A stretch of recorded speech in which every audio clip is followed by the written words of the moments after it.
Αν το έπαιρνα εγώ, ξέρεις τι θα έκανα? Θα έβαζα, φίλε, μια μπανιέρα εδώ στο σαλόνι. Top. Καλώς ορίσατε στα ακίνητα της Rewise. Σήμερα θα σας δείξουμε ένα σπίτι πλήρως ανακαινισμένο, αλλά διαφορετικό από όλα τα άλλα. Βρισκόμαστε στην πλατεία Υποδρομίου, σε μία από τις πιο κεντρικές αλλά και ταυτόχρονα ήσυχες περιοχές του κέντρου της Θεσσαλονίκης. Το ακίνητο είναι 115 τετραγωνικά μέτρα, έχει 3 ευρύχωρα υπνοδωμάτια, είναι ψηλοτάβανο και συνδυάζει μοντέρνο στυλ με νεοκλασικές πινελιές. Όπως μπορείτε να δείτε, αυτή η κολόνα είναι σκαλιστή στο χέρι. Εδώ πέρα βρισκόμαστε στο σαλόνι. Έχει πολύ όμορφα έπιπλα, είναι πολύ φωτεινό, πολύ σημαντικό αυτό, και διαθέτει και ενεργειακό τζάκι. Πάμε να δούμε το πρώτο υπνοδωμάτιο.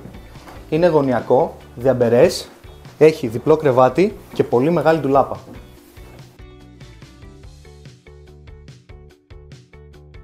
Δωμάτιο νούμερο 2.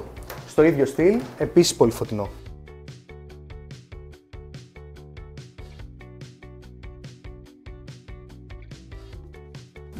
Τρίτο υπνοδωμάτιο. Πιστέψτε με, πολύ βολικό, διαθέτει και αυτό διφυλή ντουλάπα. Περνάμε στο μπάνιο. Μοναδικής αισθητικής, σε λευκούς και μπες χρωματισμούς, με 2 νηπτήρες. Ελάτε να το δείτε.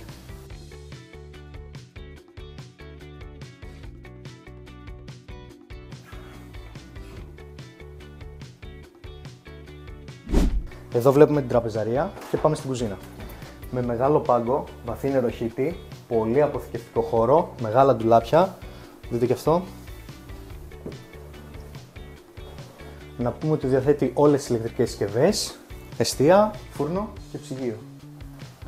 Μπόνους για το τέλος. Έξτρα αποθήκη.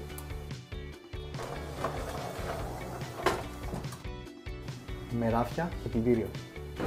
Το σπίτι διαθέτει αυτόνομη θέρμανση φυσικού αερίου, το ενεργειακό τζάκι όπως είπαμε και κλιματιστικό. Δείτε εδώ γιατί κουφώματα μιλάμε και ελάτε να σας δείξω και τη μόνωση. Έχει γίνει εξαιρετική δουλειά στη μόνωση για να διατηρεί την εσωτερική του θερμοκρασία και να προστατεύει από εξωτερικούς θορύβους.